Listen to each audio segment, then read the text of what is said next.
segundo panel del día, el panel B, que se enfocará en las mejores prácticas en la protección y prestación de servicios informados y tratamiento de traumas a víctimas de tráfico de personas, en investigaciones, procesamientos y juicios.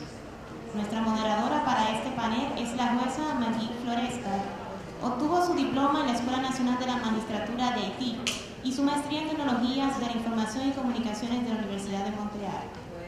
Mientras estudiaba Derecho, también estudió Psicología en la Facultad de Etnología de la Universidad Nacional de Haití. La jueza Floresca ha completado varios cursos de posgrado, incluida una especialización en Ingeniería de la Educación de la Escuela Nacional de la Judicatura en Bordeaux, Francia.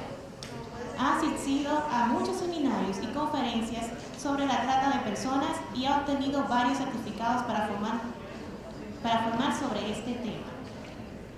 Actualmente es jueza del Tribunal de Apelaciones de Puerto Príncipe y ha sido directora de estudios de la Escuela Nacional de la Magistratura. Los expositores que estarán acompañando a la magistrada son la señora Anne McClellan, quien es la magistrada principal de Guyana y tiene una licenciatura en Derecho de la Universidad de las Indias Occidentales y un certificado de educación legal de la Escuela de Derecho de Hugh Wooding en Trinidad y Tobago. Después de ser admitida en el Colegio de Abogados de Guyana, regresó a la Fuerza de Defensa de Guyana, donde estaba sirviendo en el rango de capitana. Antes de obtener el título de licenciada en Derecho, se desempeñó en diversas funciones, incluida la de comandante del Departamento de Servicios Legales y Asesoría Jurídica del jefe del personal de la Fuerza de Defensa de Guyana. También fue fiscal en varios tribunales marciales y posteriormente fue promovida al rango de coronel. Nuestro siguiente expositor es el licenciado Diego Luciani, quien es fiscal general ante los tribunales orales federales de la ciudad de Buenos Aires, Argentina. Como especialista en Derecho Penal, el profesor Luciani ha tenido una extensa experiencia docente tanto en universidades públicas como privadas en Argentina. Dirige 2 programas de diplomado, uno en Delitos del Crimen Organizado y otro en Transparencia Pública y Corrupción en la Universidad de San Isidro.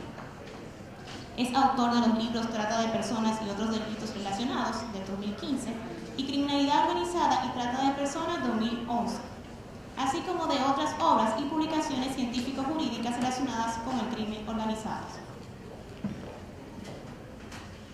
Señoras y señores, damos inicio a nuestro segundo panel de la tarde.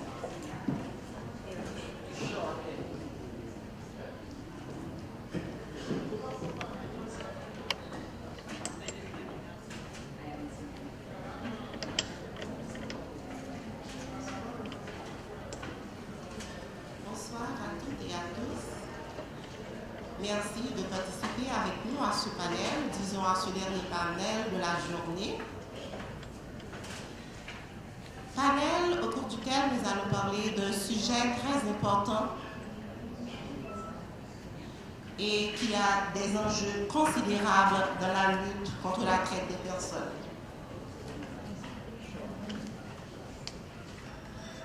On veut parler de la prise en charge des victimes. Qui dit prise en charge, on voit accès à la justice, accès aux soins, accès d'être informé, accès à une enquête efficace.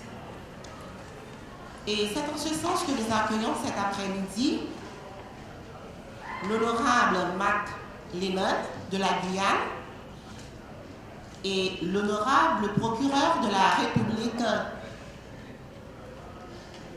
procureur Diego. Et pour commencer, nous allons passer la parole immédiatement à l'honorable Mac Lemon dans une courte présentation. Good afternoon, all. I speak English. Thank you, Judge Floresta, for your kind remarks.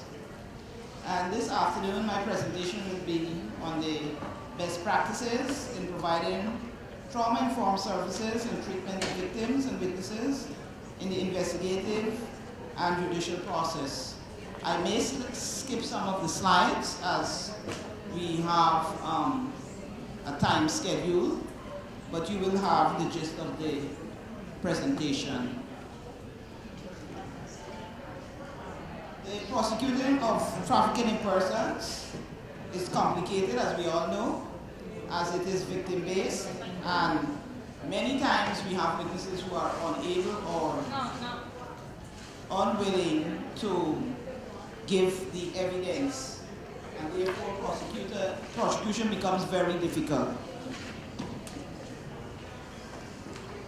There are several factors which may impact the prevention of a successful prosecution of trafficking in person cases. For example, the attitude of the magistrate or the judge, the complexity of the exploitation, the experience of participating in a trial, either as a trafficked person giving evidence, a witness, or a person accused of trafficking in person, or the experience of a prosecutor or defense lawyer.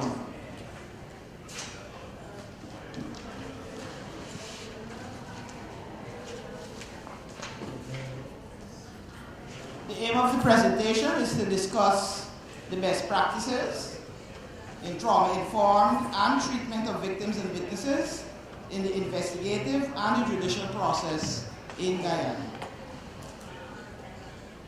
The outline of the presentation.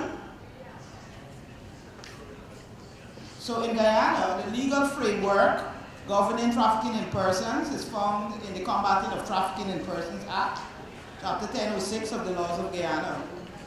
The Act is comprehensive, and apart from providing the offenses and penalties, it also provides comprehensive provisions for the assistance and protection of victims and makes provision for visas and other authorizations to be granted to victims and their families for the duration of the trial.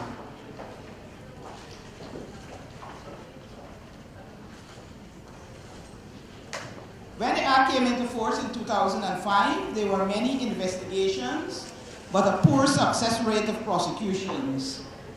This was due mainly to poor investigative skills, the lack of necessary support systems for victims, and inadequate education on trafficking in persons generally.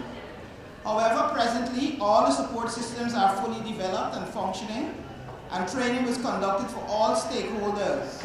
This has resulted in an increase in the successful prosecution of these cases in Guyana and has put us on Tier 1. For the year of 2019, the country has recorded 6 successful prosecutions of trafficking in person cases. The successful cases over the years included cases of sexual and labor exploitation and the unlawful withholding of identification papers. Charges were also instituted for other offenses which are related to trafficking in persons, and these include keeping of a brothel and employing a child on premises selling intoxicating liquor. The victims over the years has included children and adults, both nationals and non-nationals, and across borders.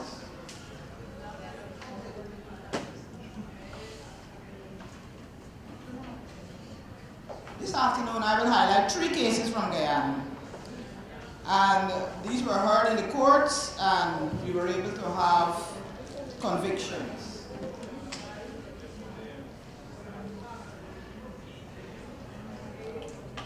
We have the case of the state versus Joyce Lawrence.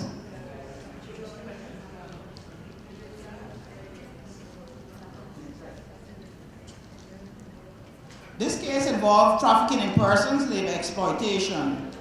This was a case where, from an indigenous village called Aishalton, an aunt brought her niece to Georgetown under what we will call a debt bond. She worked for the aunt. She was just 16 years old. She worked for the aunt in a shop, and the aunt realized that she could not account for the money. She threatened her that she will be locked up by the police if she did not return the money or go to Georgetown, which is the capital city, with her to work, and then she would have paid her, and a part of the proceeds would go to the aunt. She was taken to the Georgetown, the capital, without the permission of her parents. They did not want her to go, but she was threatened, and therefore she went with the aunt. When she got to Georgetown, she was forced to work as a maid in the home of the aunt. She was required to wake up at 3, make breakfast at a certain time, lunch at a certain time, dinner. And the aunt, in some instances, had her look after her children while there. She also took away her identification card. She could have made no phone calls whatsoever to her family. And she remained there. She had no permission to leave the premises unless she went with the perpetrator, who was her aunt. Eventually she became pregnant. She got away, she became pregnant. While pregnant, she was also still forced to do the housework all the time. She was called names. Anyway, eventually she was rescued by her father. So this was a successful case, and one that we can speak about the cultural aspect of it also, where she felt that she had to come to Georgetown. This was a girl 60, educated in a way. She had her CXC. For us in the Caribbean, we know what that is. So it wasn't that she was, not aware of what is going on, but she was forced into doing what she had to do. It was the conclusion of the case. She was granted restitution in the sum of 884,000 Guyana dollars, or she had to spend 12 months in prison. Then we have another case of Charlie Oxley, and this is a locus classicus in relation to sexual exploitation, where a girlfriend of the nephew of the perpetrator was taken from Guyana across the borders to Suriname. Then she was taken with illegal documents over to French Guyana. And she was taken there to look after the daughter of the perpetrator. She spent 2 weeks there with the agreement that she was to return to Guyana. After the 2 weeks, she was not allowed to come back to Guyana. She was told by the perpetrator that she had to prostitute herself. She was taken to the pharmacy. The perpetrator bought condoms for her, introduced her to some prostitutes, and she started prostitution from then. She made phone calls, only phone calls in the presence of the perpetrator, and she was required to give some of the proceeds from the prostitution to the perpetrator. This continued for a while. However, she was able to meet with a cousin of the perpetrator. She was caught doing prostitution by the cousin, and when she explained, they used a tape recorder to tape. She called the perpetrator, and there was some tape recording, and eventually she went to the police. She was rescued. She went back to Suriname in the trunk of a car, and then she used her passport to come back to Guyana. So when she came back to Guyana, she made a report, and eventually when the perpetrator went back to Guyana, she was arrested. And you have the facts there. The case took, the decision was 3 years imprisonment, and she was required to pay restitution in the tune of $2.5 million to the victim.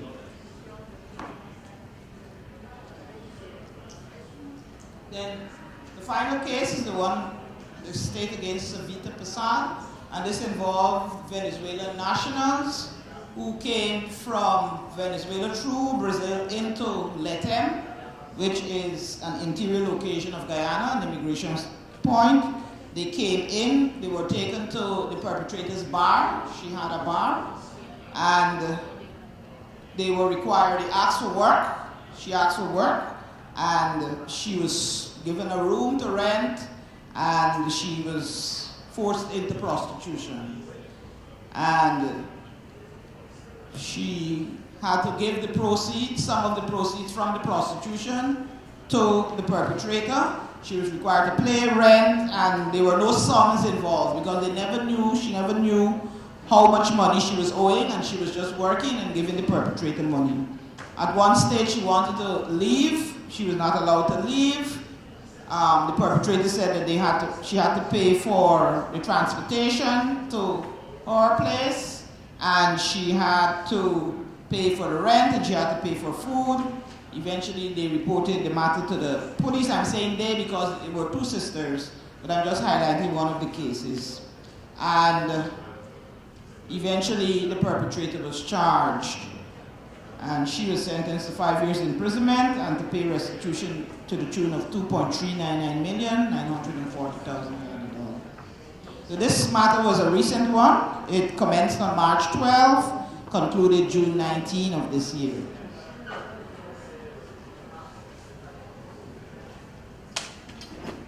Best practices. Many victims of trafficking in persons are unwilling, as I said before, to give evidence for the following reasons: fear of prosecution themselves, shame that may result from public disclosure at the trial of compromising conduct, lack of trust in the criminal justice officials, and re-victimization and stigma. So some of the best practices to alleviate the fact that they would not like to give evidence are as follows. They are enrolled in witness protection and benefit programs, and in all the cases I highlighted, they were given shelter in homes, they were provided skill sets, they were provided counseling, because that is another one. Presence of social workers and counseling are given to victims also. And in all the cases this was done. And this aided the victims in giving their evidence, as the counselors helped the victims cope with the trauma and the stress while giving the evidence in the courtroom.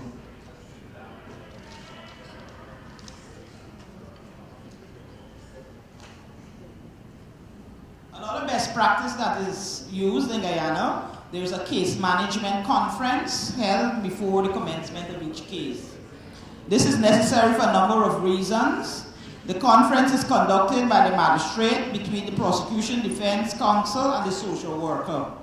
At this conference, the caregiver informs the court about the readiness of the victim to give evidence, whether special measures are needed, whether an interpreter is required.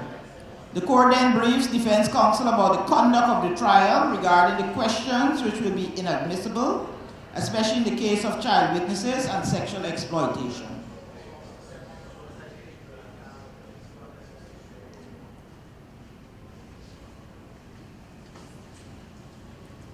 In the case of Savita Prasad,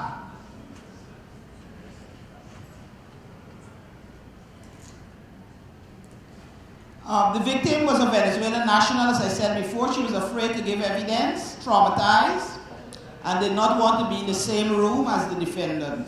The court afforded special measures and allowed her to give the evidence by way of a video link from another courtroom.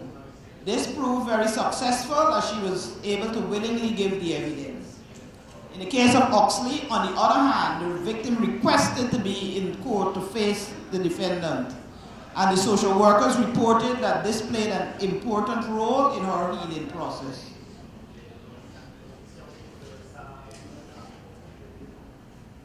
At the case management conference in Savita Prasad case, the victim was traumatized, as I said before. She was provided an interpreter, and this provided comfort for the victim and made it easy for the court to understand her testimony. Representation for defendant. This is an important best practice, and it is necessary to avoid the defendant questioning the victim directly in the court, which may result in re-victimization of victim witnesses, which was avoided in all the cases. This best practice also aids in shortening trials and avoids lengthy cross-examination by the self-represented defendant. Trafficked persons need protection in court when giving evidence, especially when there is sexual exploitation. And the best practices that we use are as follows. In camera matters, all the trafficking person matters are held in closed courtrooms with only the concerned parties present. No media is allowed in the courtroom, and the media are not allowed to report disclosing the victim's name or family name or any information which discloses the identity of the victim. This is done to ensure that the victim's privacy and dignity is protected.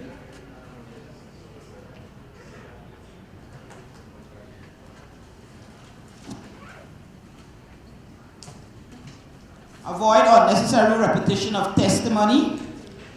In all the cases, the court controls examination of witnesses and prevents repetitive questions by counsel for the defendant and in some cases the prosecutor.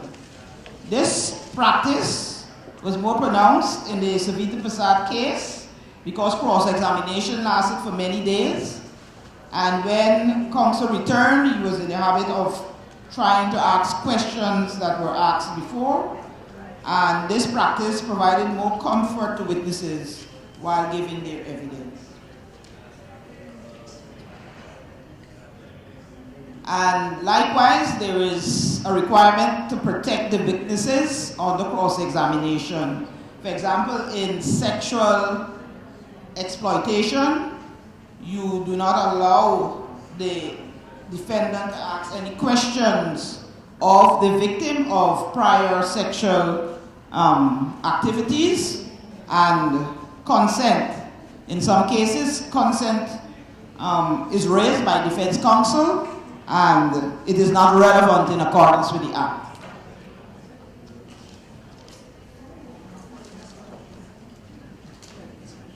To ensure that we have speedy trials, a best practice is that the prosecutor ensures that witnesses are ready and present, and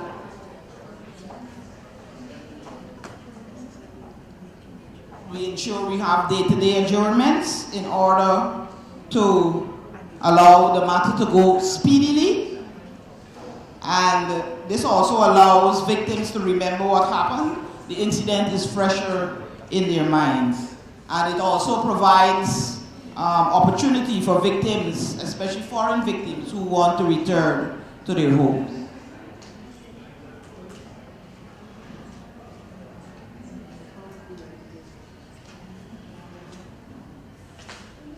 Another best practice that is used is that we commence a trial without the victim's evidence. We use other evidence, and this is used particularly to ensure that we have speedy trials, and it allows for the victim to have more treatment in relation to counseling. So by the time the court reaches to the stage where you need the victim's evidence, they have been counseled properly, because many times they do not want to give that evidence, and it is important that work is done with the victim, looking after the victim's needs in order to have the trials done speedily.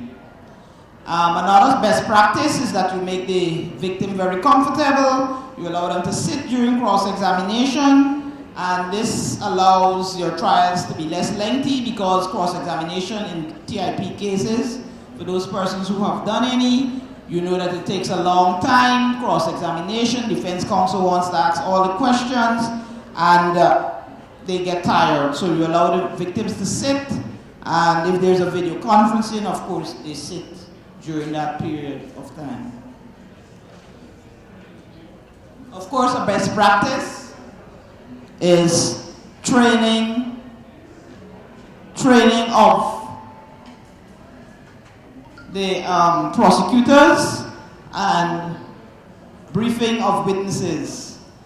The prosecution in all cases briefs and interfaces with the witnesses on several occasions before the trial. And orientation of victims also to the court process. You allow them to see what is happening in the court even before they're required to come to court or in the court environment, and that makes them more comfortable while giving the evidence.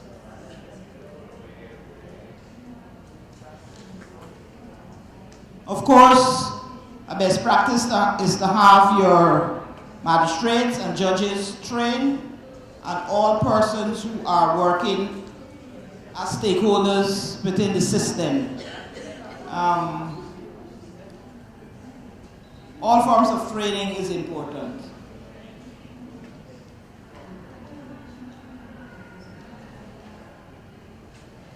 Then we have a best practice in relation to corroborating evidence.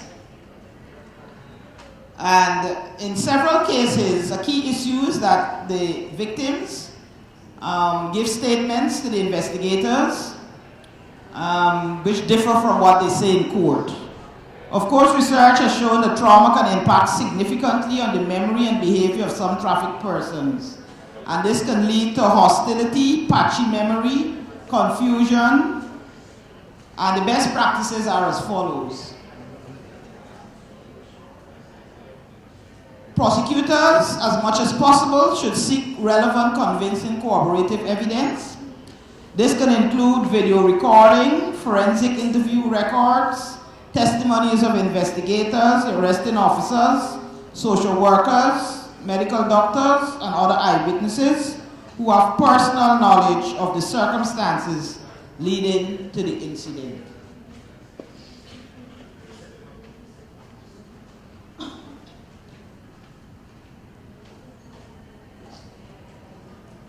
So in the cases I highlighted, like in the Oxley case, phone records were used. In the Lawrence case, the victim's father was able to give evidence. And in the Pazat case, they were persons who worked at the bar who were able to give evidence corroborating what the victim had said. It is also encouraged for the prosecutor to lead evidence from the victims for them to explain their inconsistencies in their statements. And for example, in the Passat case, when the victim was asked on the cross-examination why she did not tell the police that she had many clients, as she had stated in her evidence in chief in the court, and where she said she only had one client, the victim replied by saying that she was afraid to tell the police she had many clients because she thought the police would have locked her up for prostitution. And therefore in the courts now you can weigh the evidence to see what weight you can give to the inconsistencies that are before you. So in conclusion, modern trafficking in persons recognizes no borders, and domestic law alone will not be able to address the scope of the problem. Having a law with good penal provisions and which is victim-centered and trauma-informed is definitely an important tool to help eradicate human trafficking.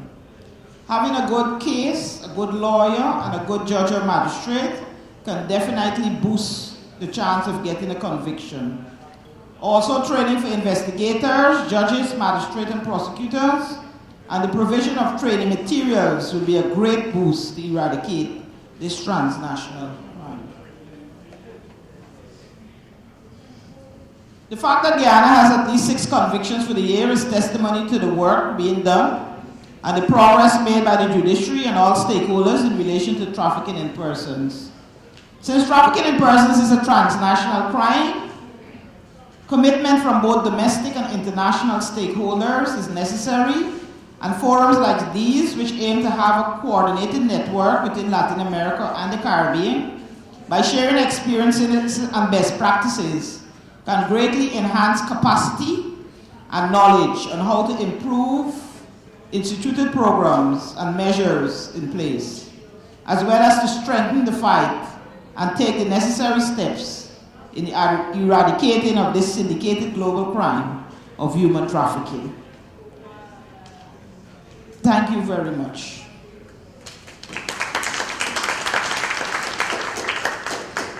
Nous remercions la juge McLennan pour sa brillante présentation et maintenant c'est le tour du procureur de la République et procureur Luciano qui va partager avec nous les bonnes pratiques en matière de prise en charge des victimes de la traite des personnes. Vous avez la parole, monsieur le procureur.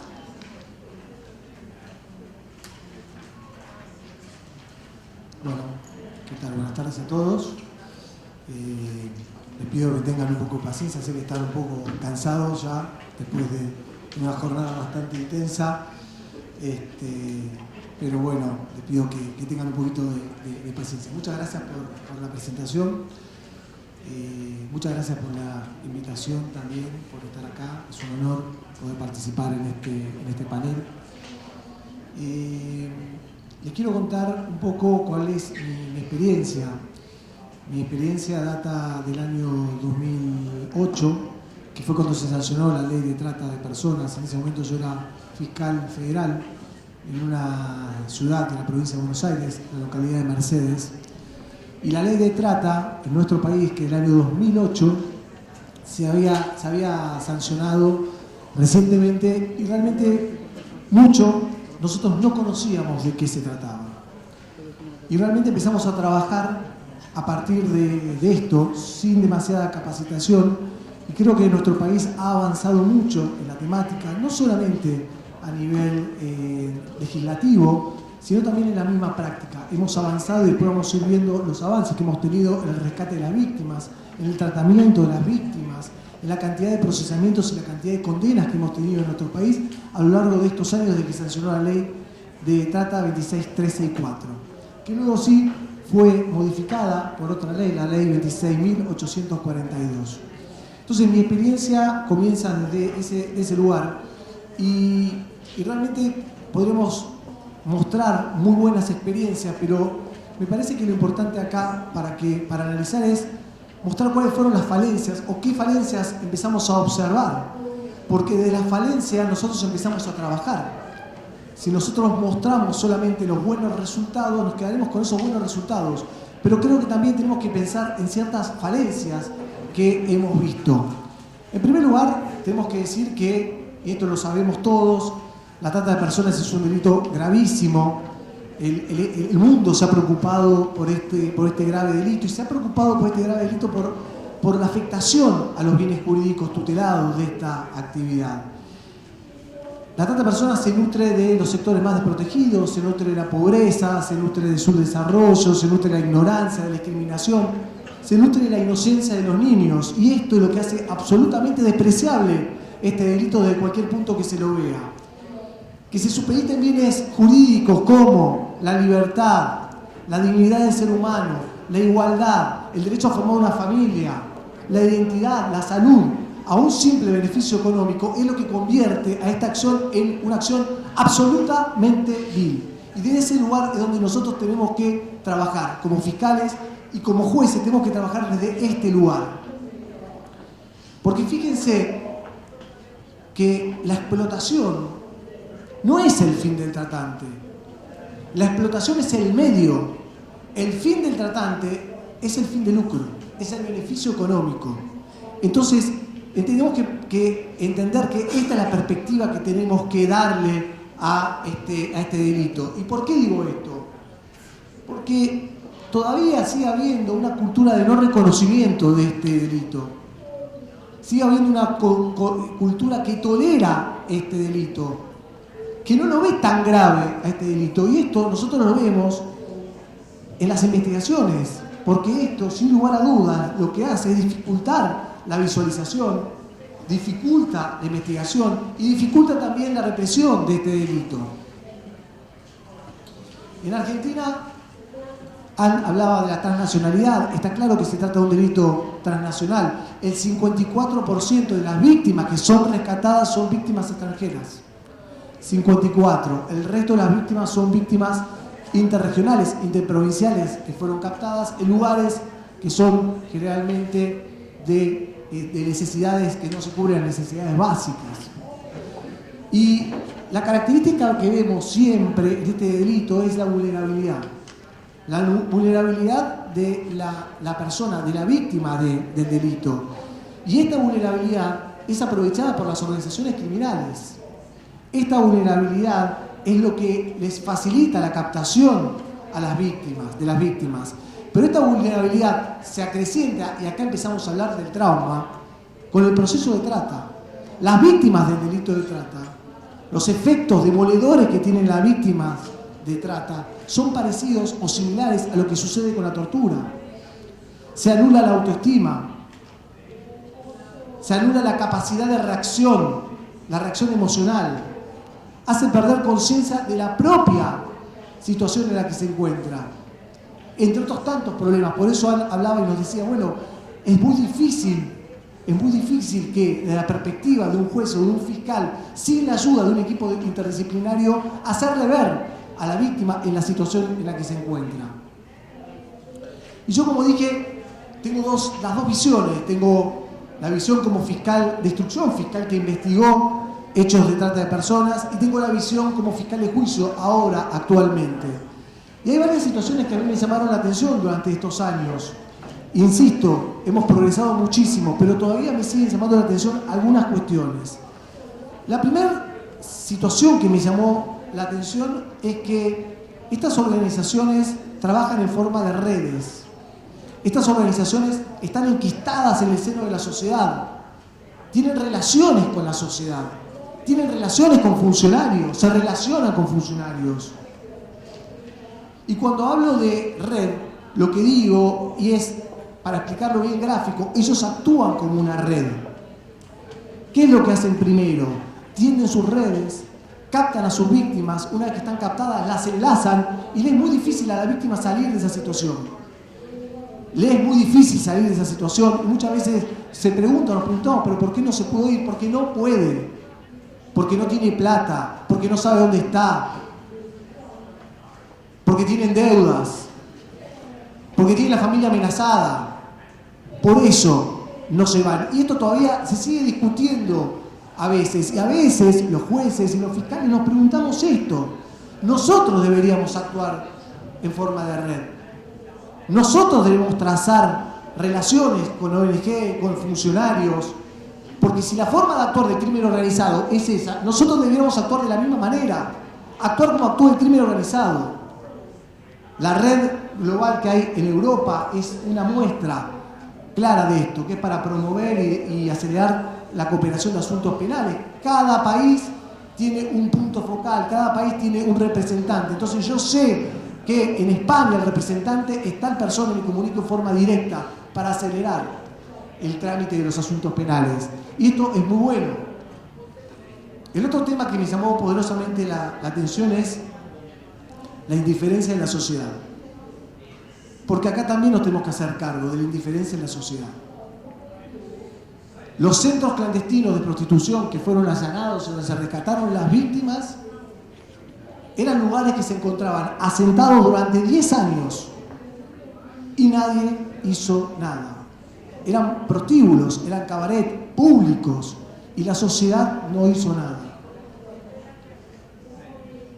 Estas personas se les tenían que ir a médicos, las víctimas de trata, se les daba libretas sanitarias y nadie hizo nada, nadie alertó sobre esta situación. La Convención de Palermo nos habla de esto, de que la sociedad se concientice, que la sociedad colabore con este tipo de investigaciones, que la sociedad trabaje en forma conjunta, que alerte estas situaciones. Porque acá el problema que tenemos es que son víctimas especiales, difícilmente nos vengan a tocar el crimen y nos vengan a decir, señor, yo soy víctima de este delito. No lo vamos a encontrar nunca esto. O es muy poco probable que lo encontremos. El otro problema que también vi, o que me llamó la atención, es la complicidad. La complicidad de funcionarios policiales. Ya no solamente en omitir, funcionarios policiales, fiscales, jueces, no solamente en omitir cumplir con su deber, sino también en algún caso hasta han avisado que se iban a realizar un allanamiento. Hemos trabajado muy fuerte en un caso donde se detectó que había personas en situación de trata, explotación sexual. Cuando llegamos al lugar, habían reconvertido el lugar y parecía una casa de té, y no les miento, parecía una casa de té donde había personas que estaban tomando un té en el lugar y las víctimas no estaban. Y nuestra desesperación fue, ¿dónde están estas víctimas? Entonces tenemos que son muy poderosos también, porque tienen impunidad. Ese día yo hablé con el comisario que estaba a cargo de la investigación y el comisario me dijo, quédese tranquilo, doctor, en 10 días están de nuevo acá. Ese quédese tranquilo para mí me preocupó más. Porque digo, si en 10 días están nuevamente trabajando de la misma manera y explotando a personas, la impunidad es total. Y fue así. En 10 días volvieron. Y logramos rescatar a las víctimas, después de mucha insistencia, después de mucho trabajo. El otro tema que también me llamó la atención era la complicidad de funcionarios municipales. Porque claro, ¿cómo se habilitaban estos lugares? Estos lugares estaban habilitados por las mismas municipalidades, bajo falsos seudónimos, por supuesto. whiskerías, pub y demás. Digo, ¿cuánto tenemos que trabajar en este sentido? ¿Cuánto tenemos que trabajar no solamente los operadores de la justicia, sino también la sociedad, funcionarios y todos en general para desterrar estas prácticas? Y hay una quinta situación que a mí me llamó la atención y que me está llamando la atención últimamente, es la mirada que tiene la justicia frente a esta actividad. Y les voy a dar un caso. 3 chicas que fueron captadas en una provincia de Corrientes, de Argentina, trasladadas a la provincia de Buenos Aires. Edades de las chicas, 17, 18 y 14 años de edad. Fueron engañadas diciéndole que iban a trabajar en una tienda de ropas. En ese lugar advirtieron que iban a ser víctimas de trata de personas. Se negaron a ser víctimas de esta organización. Las obligaron a mantener relaciones sexuales a las 2 más grandes, a la de 18 y la de 17, con 2 indigentes. Escuchen lo que les estoy diciendo, porque esto pasó y está acreditado en la sentencia. Las obligaron a mantener relaciones sexuales con 2 indigentes. Les pagaron a los indigentes para que tengan relaciones, para probarlas, a ver si eran aptas o no para el negocio. Encontramos en las computadoras fotos donde estaban listas para exhibirse en un portal. Intervenimos teléfonos, secuestramos los teléfonos, en fin, una infinidad, una investigación donde pudimos detener a las personas que resultaron responsables de este delito. ¿Saben a cuánto lo condenaron por este delito? A 3 años de prisión en suspenso. Es decir, que se fue en libertad. Mientras las víctimas se ponían su cuerpo, mientras las víctimas declaraban, mientras las víctimas eran revictimizadas, por supuesto, porque ellas tenían que contar con todo el dolor, lo que les había pasado, él se iba caminando de la audiencia. ¿Saben cuánto tiene en nuestro país el mínimo de la pena por el comercio de estupefacientes? El mínimo. ¿Sí? Una persona que vende 2 gramos, 3 gramos de cocaína. 4 años de prisión es el mínimo. Le dieron menos que eso. Es decir, es más grave vender drogas, es más grave, parecería, que vender a una mujer, que vender a una persona. Digo, esto es gravísimo. Pensar esto es gravísimo. Digo, y esto forma parte de una idiosincrasia. Hablaban de una cultura machista, y seguramente hay mucho de una cultura machista. Creo que hablabas vos de una cultura machista, y seguramente hay mucho de eso. En todos lados existe esta cultura machista. Tengo otro caso donde también, pero no solamente es una cultura machista, también es la falta de creencia a la víctima. Muchas veces los operadores no le creen a la víctima, no le creen lo que dice. Y qué importante es creerle a la víctima, qué importante es sentarse al lado de la víctima. Qué importante es sufrir como sufrió esa víctima y ponerse en ese lugar para poder comprender la tortura a la que fue expuesta. Hay un caso de que a mí me conmovió mucho, una chiquita, una niña de 11 años de edad. Este caso ocurrió en el año 2008. Fue captada por su hermanastro de una provincia, de una localidad del Chaco, y traía también a Buenos Aires.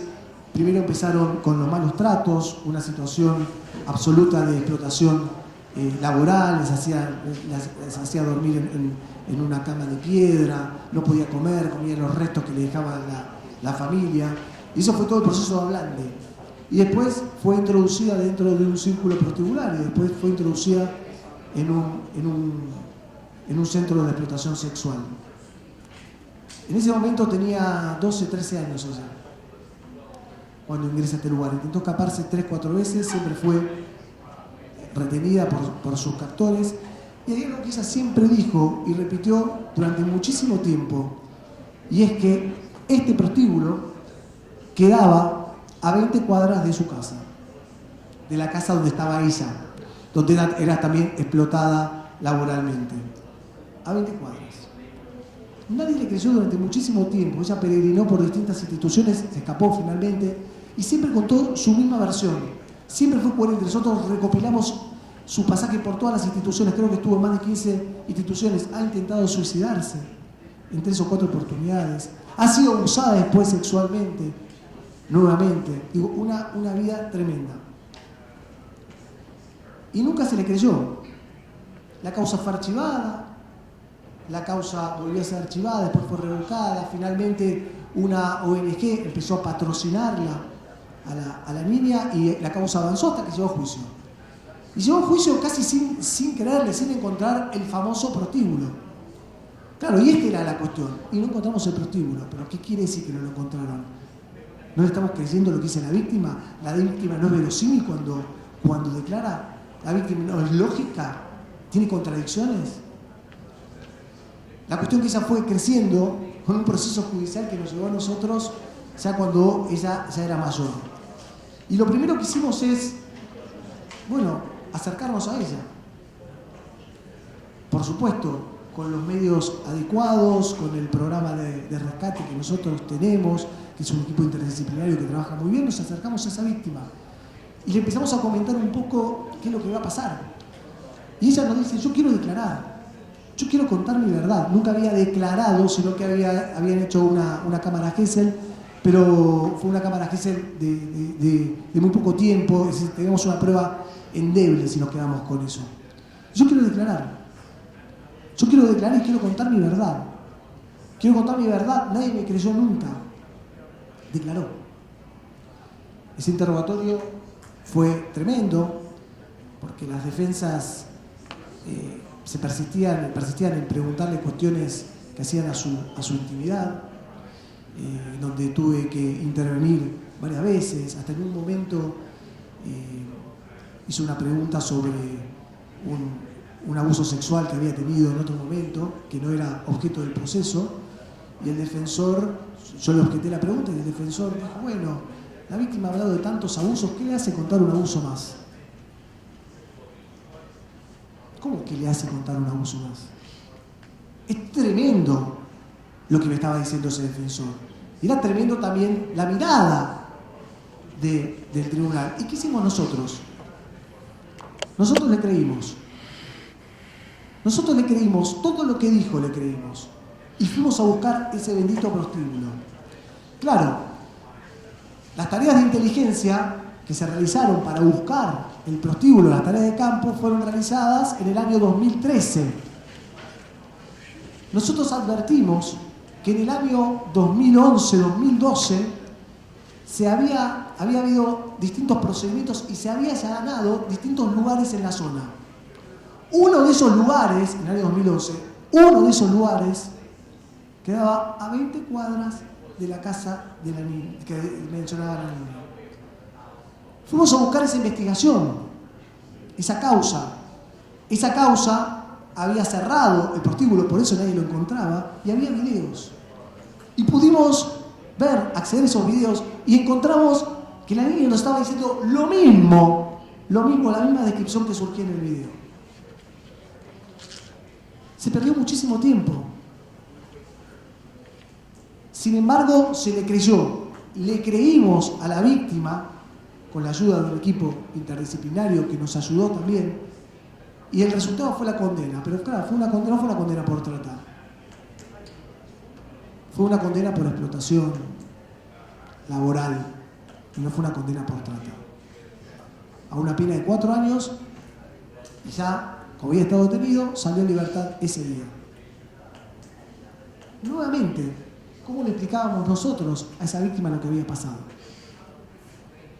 Bueno, lo recurrimos y finalmente llegamos hasta la casación. La casación revocó esta sentencia y puso las cosas en orden. Ahora, claro, ¿qué tenemos que hacer nosotros frente a esto? Yo creo que lo más importante es no tener una mirada indiferente frente a la víctima. Creo que hoy jueces y fiscales estamos obligados y tenemos la obligación de modificar este paradigma.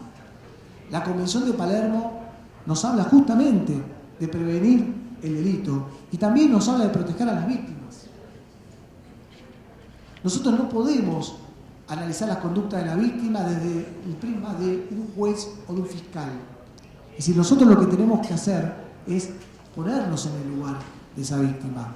Es imposible cualquier abordaje de esta temática si nosotros no colocamos en el centro de la escena a la víctima, a la que ve morir día tras día sus derechos, sus talentos, sus capacidades, a la que se vulneran todos los derechos. Ese es el foco nuestro, la víctima.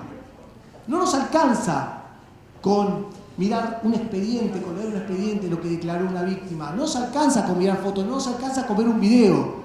Tenemos que trascender, tenemos que ir al lugar, tenemos que ir a ver el lugar donde estuvo la víctima, la situación en la que estuvo. Tenemos que oler lo que vivió ella. Tenemos que desde ese lugar darnos cuenta la magnitud del daño y el trauma que le genera estos hechos. Y ahí sí nos vamos a acercar un poco más a las víctimas. Y ahí sí vamos a poder empezar a restablecer esos derechos que fueron vulnerados. La víctima, en términos generales, le es muy difícil enfrentar el mundo judicial. La realidad es que no sabe bien si es imputada, si es testigo, no sabe bien. Entonces ahí donde necesitamos esta ayuda de un equipo interdisciplinario, psicólogos, médicos. Pero hay una práctica que es una práctica dentro de la investigación que uno siempre busca la mayor eficacia, y esto es así siempre. Entonces, la mayor eficacia a veces se busca con la declaración de la víctima como una de las pruebas fundamentales. Digo, la declaración de la víctima y que declare rápidamente, ¿esto es bueno para la víctima? Es la pregunta que nos formulamos. ¿Esto es bueno para la investigación? Porque seguramente la víctima, si aceleramos su proceso de restablecimiento de los derechos, se va a olvidar un montón de situaciones que vivió. Y esto pasa en el mundo y en algunos países más desarrollados. En Bélgica, por ejemplo, se le da 45 días a la víctima. Durante esos 45 días se trabaja con un centro especializado. En Alemania, de 4 semanas a 3 meses. En Noruega, 45 días para evaluar su situación. Nuestro Código Procesal en Argentina nos dice que nosotros tenemos que resolver la situación procesal del imputado que está detenido en el término de 10 días. Y yo en 10 días tengo que tener toda la prueba. Digo, nuestro Código Procesal es un código que es antiguo, tiene más de 20 años. De manera tal, hay que ayornar también las legislaciones. Porque estos delitos son delitos especiales. El tratamiento a la víctima, yo tengo que esperar que esa víctima esté en condiciones y realmente la tengo que esperar. Porque no puedo acelerar este proceso. Y por supuesto, Anne recién lo mencionó, es que las víctimas son reacias a prestar colaboración. Y esto es así. Y porque tienen miedo, porque tienen vergüenza, porque en definitiva tienen desconfianza, porque vieron en ese lugar pasar a funcionarios policiales, jueces, fiscales, sociedad entera, le tienen miedo a todo. Y ahora el Estado le está diciendo, vamos a protegerte. Bueno, pero te desprotegimos durante tanto tiempo. Y hoy es lógico que esto suceda, por eso no tenemos que acelerar estos plazos. Y claro, ¿qué es lo que nos pasa después cuando la víctima declara? Porque también esto es importante. La ley de trata nuestra nos obliga a hacer un seguimiento. Nos obliga a saber cómo está la víctima. Nos obliga a que constatemos que ha ingresado en un sistema de restablecimiento de sus derechos. Pero generalmente no lo hacemos. Y generalmente se pierde contacto con la víctima. Y acá se produce un quiebre. Luego de la declaración se produce un quiebre muy importante para la víctima. Entonces, y esto lo veo como fiscal de juicio, llegamos al juicio y desconocemos en qué situación se encuentra la víctima, si ha tenido contención, si no ha tenido contención, si ha tenido un tratamiento psicológico o ha tenido un tratamiento psiquiátrico, el estado de salud de la víctima, si los captores tuvieron nuevamente intención de captarla, si la víctima ingresó nuevamente, fue captada por otra organización, sus condiciones de vida, si está trabajando. Digo, todo esto son cuestiones que son importantísimas. Y son cuestiones importantísimas porque, en rigor de verdad, la víctima, el seguimiento del Estado hacia la víctima y la obligación que tenemos a partir de la ley, hace que la víctima no se sienta abandonada. Hace que continuemos con el proceso de restablecimiento de sus derechos. impedir que sea captada nuevamente. Si no la seguimos, si la desprotegemos, si la descuidamos, difícilmente esté dispuesta a declarar. Digo, en Argentina está, no sé cómo andamos de tiempo, no sé si estamos viendo, ¿estamos con el tiempo? ¿Me quedan 12 minutos? Termino en 11. 20 minutos me quedan. Bueno, en 20 minutos termino. ¿No? En Argentina, nosotros lo que vemos a partir de la sanción de la ley 26.364 es que el número de víctimas ha crecido. En el año 2008 se rescataron 169 víctimas. En el 2009, 432 víctimas. En el 2011, 1.576 víctimas.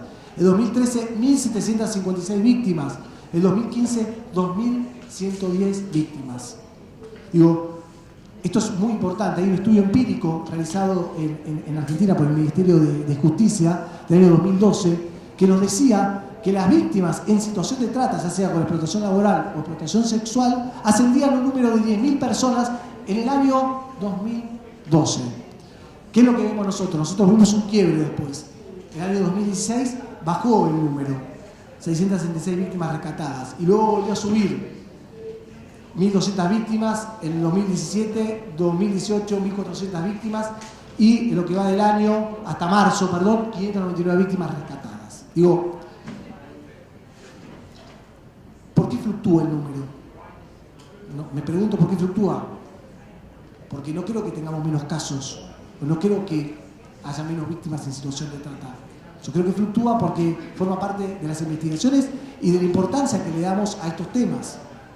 Y cómo los operadores judiciales trabajamos con estos temas. Digo, yo creo que, sin lugar a dudas,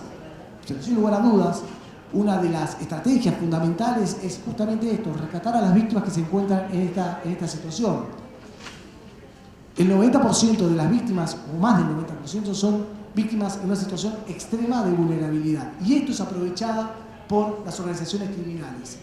Las organizaciones criminales tienen un perverso discurso, por lo menos yo le doy un trabajo, entre comillas, por supuesto, el trabajo. Y ustedes, el Estado, abandonó a estas personas. Y en cierta forma es posible que esto sea así. El Estado ha abandonado a estas personas porque permitió que ingresaran y fueran víctimas de este grave delito. Y si esto es así, nosotros tenemos que revertir esta situación. Todas las convenciones internacionales nos hablan de la prevención. ¿Y qué es la prevención? Anticiparse a que algo suceda. Y si queremos prevenir este delito, el mismo tipo penal en nuestro país habla de un delito de resultado anticipado, es decir, que se comete el delito con distintas modalidades antes de llegar a la explotación. Entonces, la captación, el traslado, se comete el delito en ese lugar. Lo que se intenta es justamente prevenir el delito. Ahora, hay un concepto que tenemos que empezar a trabajarlo también, y los estados lo tienen que trabajar, más allá del trabajo que realicemos cada uno de nosotros, que es un concepto de prevención social. ¿Y qué es la prevención social? Que es aplicable en la trata de personas, pero también en el crimen organizado. Cualquier tipo de acción que disminuya el riesgo de que los seres humanos sean captados por organizaciones criminales. Disminuir el riesgo. ¿Y cómo disminuimos el riesgo? Neutralizar los factores de los que se nutre el crimen organizado. Entonces, una política criminal de Estado debiera focalizar los esfuerzos en las poblaciones más pobres, en las poblaciones más vulnerables, en los que menos tienen, realzar la calidad humana, evitar la marginalidad, generar mejoras en la salud, en la educación, en el trabajo, en el desarrollo, en la infraestructura, mejorar la calidad de vida de los más necesitados.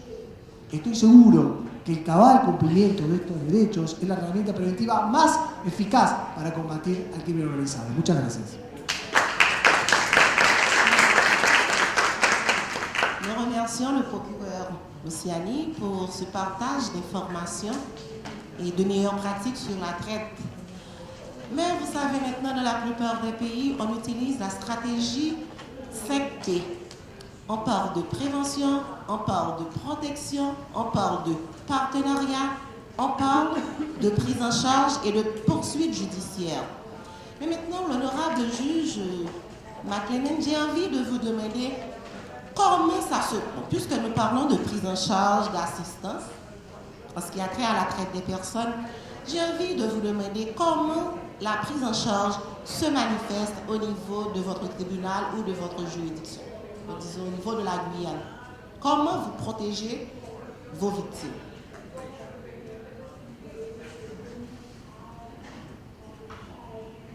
Thank you. Well, in the courts of Guyana, as I said before in the presentation, we use a number of means. For example, we have the in-camera matters. It therefore means that only the persons who are concerned in the matter will be there.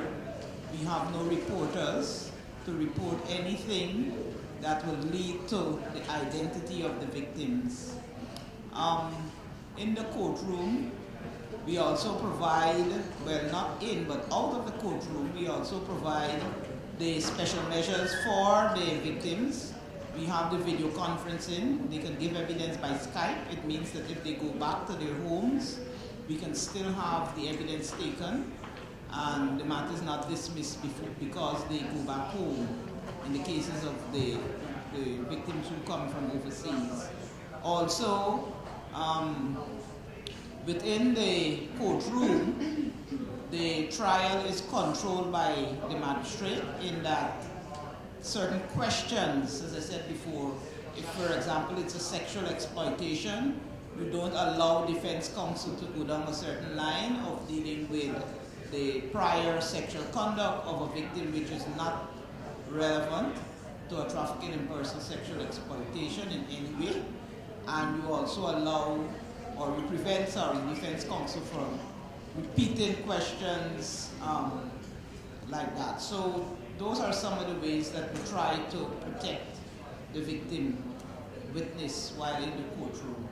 Of course, there's availability of screens if that is the special measure that is requested, because some victims want to be in the courtroom with their perpetrators. However, it helps them to heal, as I said, referred to in the case, and therefore you have screens also. So those are some of the provisions that we implement in protecting the victim witness from being re-victimized. Merci Madame la juge. Donc je vais me tourner au procureur.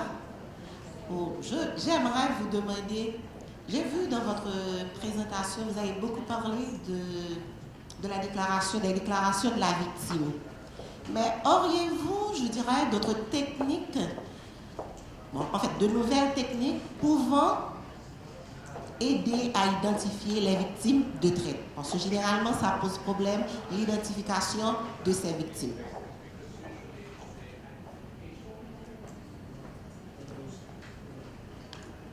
Traducción, por favor.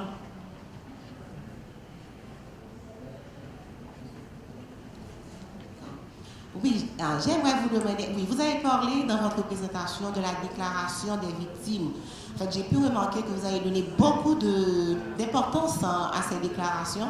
Moi-même, j'aimerais vous demander, est-ce que vous n'avez pas d'autres techniques ou de nouvelles techniques pouvant aider à identifier aussi la victime? Parce que des fois, les victimes décident de ne pas parler. Donc, comment aurait-il d'autres techniques?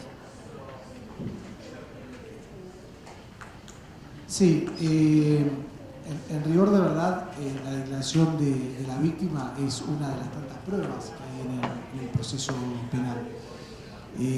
Nosotros tenemos directivas de la Procuración General de la Nación de trabajar de manera proactiva. Esto quiere decir individualizar los casos y de emplear todas las técnicas de investigación que tengamos al alcance para comprobar el delito. Entre esas técnicas de investigación podemos contar con desde agentes encubiertos, testigos que declaran de manera protegida, otros testigos. Podemos también intervenir en teléfonos. Digo, en una investigación tenemos investigación compleja. Tratamos de que, por supuesto, la declaración de la víctima no sea la prueba principal, pero muchas veces termina siendo lamentablemente una de las pruebas fundamentales en el proceso penal, sobre todo en el caso que comentaba, que era un hecho de larga data y que en definitiva no había una investigación previa a la organización. Nosotros hemos tenido casos de organizaciones, de investigaciones a organizaciones criminales. Me acuerdo un caso en Mercedes, donde eran distintos prostíbulos y rápidamente nos dimos cuenta por la intervención telefónica que estaban todos vinculados. No solamente por la intervención telefónica que hicimos, sino también por algo que era peculiar. Cada uno de estos prostíbulos tenían un nombre. Uno se llamaba Mi Refugio, el otro se llamaba El Refugio y el otro se llamaba Tu Refugio. Rápidamente nos dimos cuenta que estábamos en presencia de los mismos dueños de todos esos prostíbulos. Pero más allá de la chance esta, lo cierto es que a nosotros la investigación nos permitió conocer que había ingresado dentro de la organización, que había sido captada una mujer de 25 años de edad que ellos la llamaban Perla, y que ese día se había negado a mantener relaciones sexuales en uno de los prostíbulos y que al otro día iba a ser violada por los captores para ablandarla. Eso es lo que nosotros advertimos telefónicamente y actuamos rápidamente, a pesar de que en ese caso todavía no teníamos a toda la organización identificada. Y esto es importante también. A veces hay cuestiones de decisión. Está la vida de la persona, está una violación más, bueno, tenemos que actuar, por más que nos queda fuera parte de la organización. Merci. Bon, je sais que vous avez ratifié le protocole de Palerme. Avez-vous une loi spéciale chez vous? Alors, je pose la question aux deux qui punit la traite des personnes.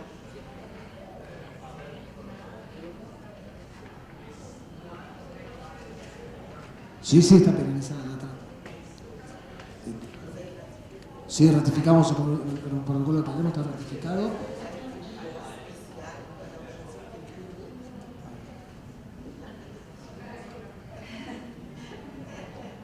Traducción, por favor. Attends, je reprends la question. Donc, je sais que l'Argentine a ratifié le protocole de Palerme. Maintenant, je lui demande, est-ce qu'il y a une loi spéciale en Argentine qui punit la traite des personnes? Sí, claro. Desde el año 2008 hay una ley especial que penaliza la trata de personas. Antes del 2008 se regía por otro tipo penal, que era la reducción a la servidumbre, y también había un tipo penal, pero que no era específico en materia de tratas. A partir del año 2008 se sancionó la ley 26364. Esta ley establece penalidades para el delito de trata, y esta ley se modificó con posterioridad en el año 2012 por la ley 26.842. Y acá la discusión que se dio en un primer momento es que en el caso de trata de personas de mayores de edad se necesitaba determinados medios comisivos, es decir, una coacción, violencia, engaño. A partir del año 2012 ya no necesitan esos medios comisivos. Esos medios comisivos pasaron a ser un agravante del tipo penal.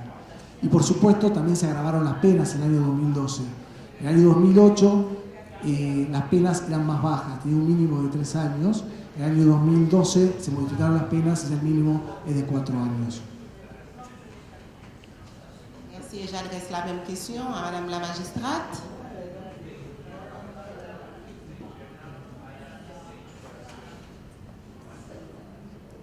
Je reprends la question.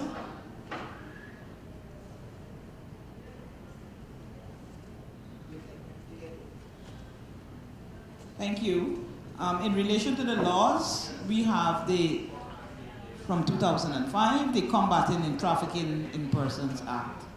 And that act has made provision for trafficking in persons, sexual exploitation, labor exploitation, withholding of identification documents. So that law is there, we've been using it, implementing it, and we have had a lot of successes and convictions under that act. Maintenant, c'est le tour du public. Si vous avez des questions, donc il y a un micro-baladeur sur la table de devant, donc vous pouvez adresser vos questions à nos panélistes.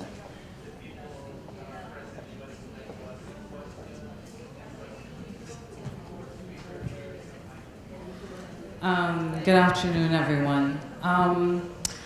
I really like the multidisciplinary and multi-sector approach taken by Guyana, especially with regards to the case management. But moving on from that, I was wondering if there was any support given to communities and victims who are reintegrating their communities after such incidents of trafficking, especially given the stigma associated with that. And we know that, especially in terms of psychosocial services and care, because some of them may even be displaying PTSD sort of symptoms. And I had another question related to the disincentivization, because it was raised in Argentina, the question of municipalities and public servants and even protective service agents being involved or colluding with traffickers. So the question is, how are we disincentivizing those acts? And related to the presentation given by Guyana, the restitution amounts, I mean, how are they determined, and how do we ensure that they are prohibitive, in fact, when it comes to the prosecution of traffickers? Okay, thank you. I have two questions. I'll answer the first one first. In relation to the victims and reintegration, from the time that the victims are removed from the premises or from the perpetrator, there is provision for therapy, psychologists if necessary, and as I said in the presentation, I highlighted in the presentation, there is also provision for training and giving skills in areas that it is needed in order to empower them even after the trial. So during the entire trial process, they're being counseled, they're being assisted in skills, and even after, there is some work being done in terms of monitoring them after they are reintegrated into society. They are helped in relation to getting jobs in some instances, and if it's the interior, they are monitored by social workers. They are aware that social workers are there to support them in case they have any issues. They are aware where the social workers are, that they can get the help. The next question was in relation to restitution. Restitution is, we have a CTEP unit which falls under the Ministry of Social Protection, and they are the ones who work out restitution. Restitution covers a number of areas. There is the area of feeding and clothing them throughout the period of time that they're awaiting trial. There is the provision for psychological treatment by psychologists. Figures placed to that. Housing, a figure is placed to that. Legal advice, because in some instances, victims can be advised to bring civil actions against their perpetrators. So if they had received any legal advice during that time, there will be a cost for that. So also loss of earnings is calculated, and those are some of the areas that they address in order to come up with the figure.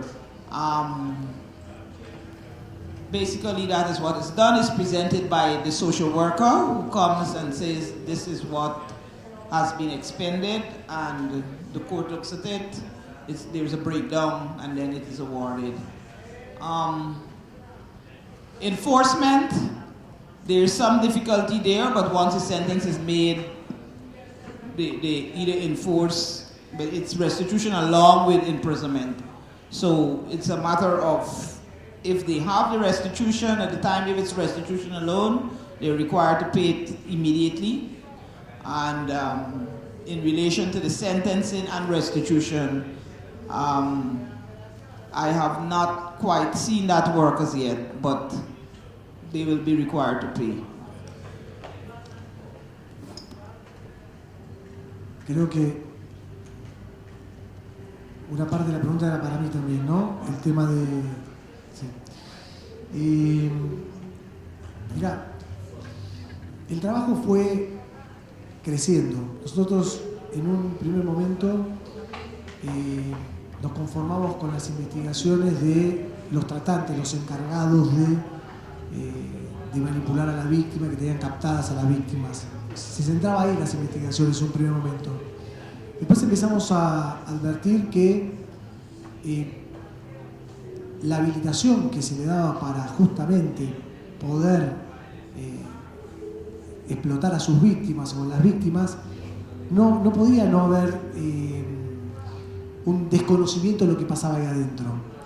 Entonces empezamos a avanzar con la problemática y empezamos a decir, bueno, pará, acá ya no solamente tenemos que enfocar la investigación en los captores o los explotadores, sino también en todo aquel que haya participado del delito. Y de alguna manera, estas personas, al otorgar esos permisos municipales, estaban colaborando con esa acción. Entonces, a partir de ahí, el procurador de ese momento dispuso una instrucción general para que además investiguemos nosotros a todas aquellas personas que hayan permitido que el delito se cometa. Y ahí empezamos a avanzar, y ya cuando nosotros allanábamos estos centros de prostitución, clandestino de prostitución, nosotros también allanábamos las municipalidades. También nos llevábamos la información que había ahí adentro.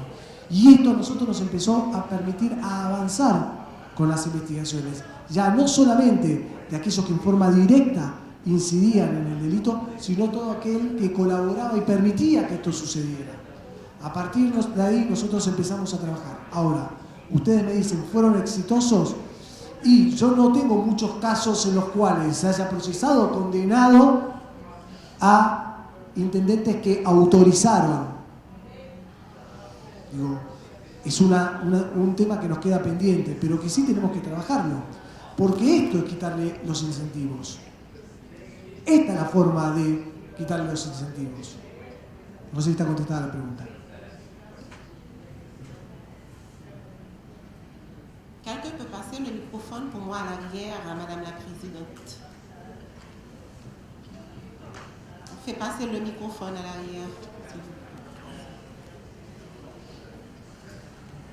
plaît. Vous pouvez poser la question. Thank you very much.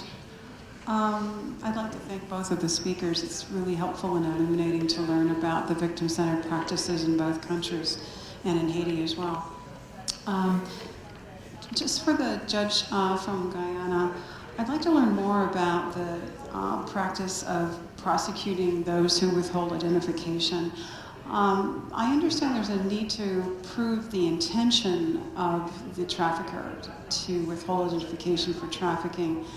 So I was wondering, have there been any cases prosecuted and were they successfully convicted? Thank you for your question. Withholding of identification documents under the Act, it is stated as withholding of identification documents for the purposes of trafficking in persons. So most times when you have a case of trafficking in persons, you will have that offense of withholding identification documents. We have had successes. As a matter of fact, we have had 3 successful cases. The one that I alluded to with the Lawrence, Joyce Lawrence, with the 16-year-old child, she did take the identification document, and well, the child led the evidence, and based on circumstantial evidence, it was proved that she took the identification to prevent the child from going anywhere to do anything, because identification documents are important documents. You can't do anything without them. And we did have a conviction, and in the last case, we did have a conviction, the 2 convictions, where the identification, the Venezuelan identification cards were taken away. And also, the circumstantial evidence proved that they were taken for the purposes of not allowing them to do certain things, even to send monies. There was evidence that came out in the case that they even wanted to send money home because we understand the situation in Venezuela, the economic situation in Venezuela, and there was evidence that they had to ask friends, well, persons they had slept with actually, to help them to send the money. So the monies were sent through the other persons, in the other person's name, because they did not have their identification documents. So a lot of it is, of course, direct evidence from the victim and a lot of circumstantial evidence, but most times it goes along with the trafficking in person charge.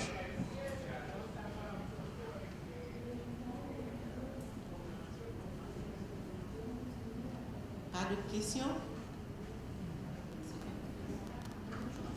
Yeah, thank you. For the judge from Argentina, I was very interested that they're looking at every step of the way along the path to trafficking, looking at exploiters.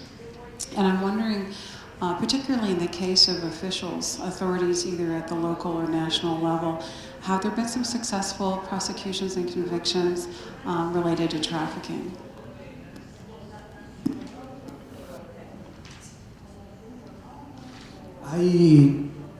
Gracias por su pregunta. Han habido muchos casos, han habido sí, investigaciones que se iniciaron, han habido casos en donde también rápidamente los jueces sobreseyeron a los funcionarios y que llegaron a la Cámara de Casación en revisión, en apelación, y que la Cámara los revocó y ordenó que siguieran investigando o ordenó el procesamiento.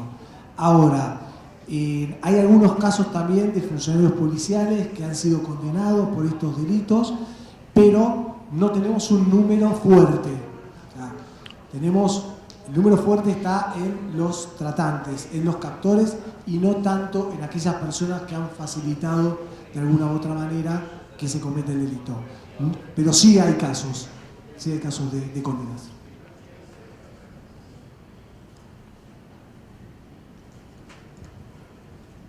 To Argentina, for those persons who have helped in some way but not are directly involved in the trafficking, what are the types of charges you've brought against them? En primer lugar, se puede hablar de una participación primaria o secundaria o hasta de un encubrimiento. Y también en algunos casos se ha llegado a hablar de hasta coautoría, porque el delito no se podría haber cometido si no hubiese sido por esa intervención. Es decir, hasta puede ser por el propio delito de trata de personas.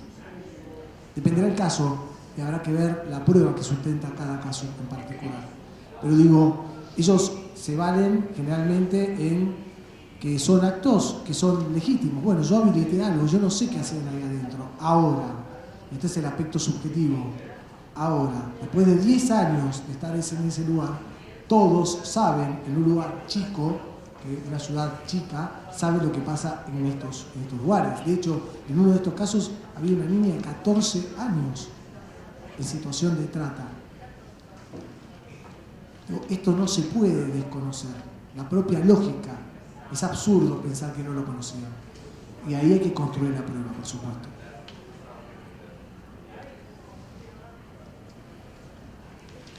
D'accord. Une dernière question? Oui, vous avez la parole.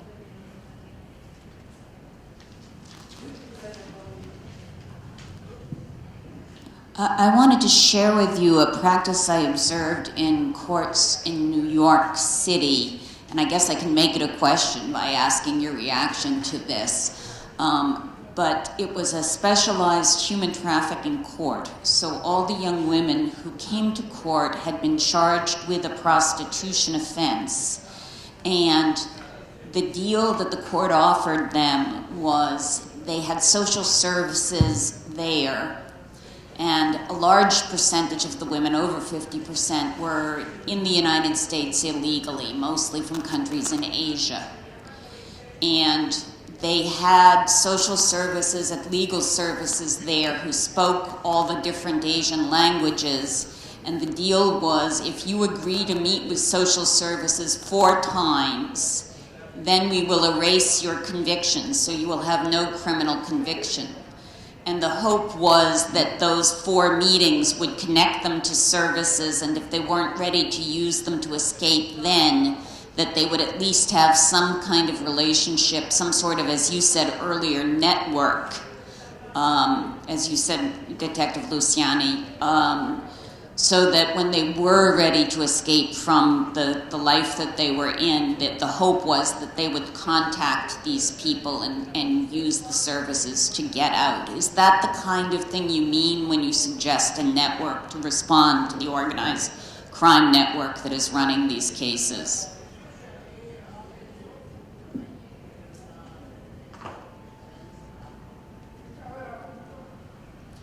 No es el caso. No es el caso. Cuando yo hablo de red, hablo de interrelacionarse con diferentes actores. Y me refiero justamente a todo el seguimiento que hay que hacer de la víctima del delito. Yo en particular me refería a concretamente qué pasa con la víctima una vez que es rescatada de este lugar. Y muchas veces nosotros, fiscales, jueces, tenemos que relacionarnos con diferentes actores. Por ejemplo, el programa de trata, ONGs, las casas de refugios, el Ministerio de Desarrollo Social, que es la que acompaña a la víctima. Entonces yo lo que hablaba es que no solamente nosotros analizamos una ley, es decir, nosotros lo que estudiamos son leyes, sino que tenemos que ampliar nuestro horizonte y también necesitamos relacionarnos con otros actores, siempre en pos de trabajar para que la víctima se le restablezca estos derechos. Yo hablaba específicamente de ese tema. Nous remercions les panélistes ici présents qui ont partagé beaucoup d'informations et de très bonnes pratiques pour nous aider à avoir de meilleurs comportements dans nos pays respectifs face à cette lutte. Et maintenant, c'est le mot de la fin. Nous tenons à remercier aussi l'auditoire qui était très active et à leur dire et déclarations. Mais avant de partir, j'aimerais vous dire d'ouvrir vos yeux sur ce crime et vos cœurs aux victimes. Merci. Je ne sais pas si la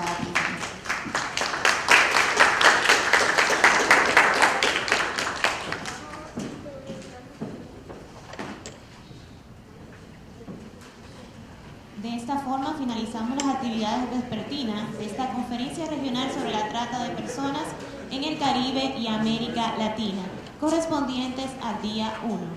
Agradecemos su participación y asistencia y les esperamos mañana a las 9 de la mañana en el Salón de Conferencias de este Ministerio de Relaciones Exteriores para continuar con el segundo día de esta importante conferencia regional. Feliz resto del día.